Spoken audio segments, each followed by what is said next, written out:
$900 billion in annual trade, a long-standing partnership between Canada and the United States. Yet, this alliance is now on the edge of a major crisis. President Donald Trump has made it clear. He may impose sweeping tariffs on Canada as early as this weekend. And what's at stake? The very foundation of the U.S. Canada economic relationship. Canadian Foreign Minister Melanie Joly remains cautiously optimistic, stating that a year-long diplomatic effort might still yield results. But, as she notes, the U.S. president is the ultimate decision-maker, and he's unpredictable. Let's break it down.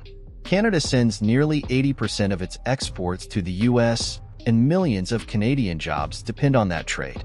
Economists warn that tariffs of 25%, like the ones Trump has proposed, could push the Canadian economy into a recession, shrinking its GDP by 2.6%. From cars to energy, Canada's economy relies heavily on U.S. trade. The auto industry, for example, depends on an integrated, cross-border supply chain.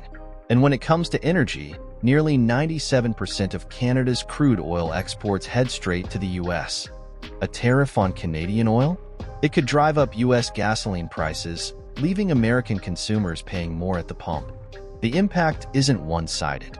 Both countries could face what experts call mutually assured destruction.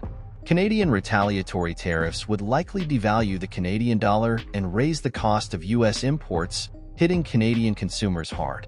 But what exactly is motivating Trump's tariff threats? It's not always clear. At times, he's linked tariffs to border security, claiming an invasion of migrants and fentanyl from Canada. But with only a fraction of migrants and fentanyl coming from Canada, the justification seems flimsy. Trump has also pointed to the U.S. trade deficit with Canada, which he misrepresents as its subsidy. In reality, most of that deficit comes from energy exports. Remove energy from the equation, and Canada's trade relationship with the U.S. becomes a surplus. Trump sees tariffs as a way to encourage U.S. manufacturers to return home and raise revenue.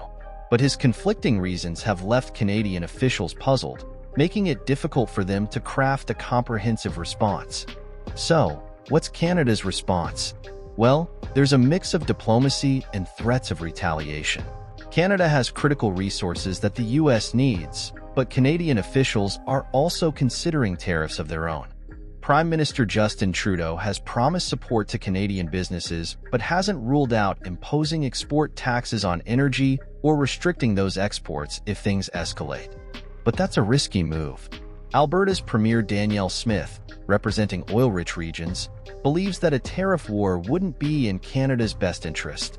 Meanwhile, Ontario's Premier Doug Ford is pushing for dollar-for-dollar tariffs, even suggesting pulling U.S. alcohol from shelves and cutting off electricity exports. The debate within Canada is heated. Should the country retaliate? And if so, how? These disagreements are only intensifying as the situation develops. Trump's tariff threats have thrown a wrench into Canada's political landscape. As Prime Minister Trudeau prepares to step down, the race to replace him is increasingly focused on how to best handle U.S.-Canada relations. High-profile candidates like Mark Carney and Chrystia Freeland are positioning themselves as the ones best equipped to navigate these economic storm clouds. With the federal election looming, this issue will undoubtedly dominate the conversation. As Marcy Serkes, a former senior political advisor to Trudeau, puts it, this is no longer an election about anything else but the relationship with the United States.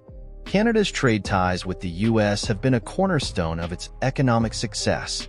But with President Trump's tariffs looming, that relationship is now at a crossroads. Will Canada be able to navigate the storm? Only time will tell.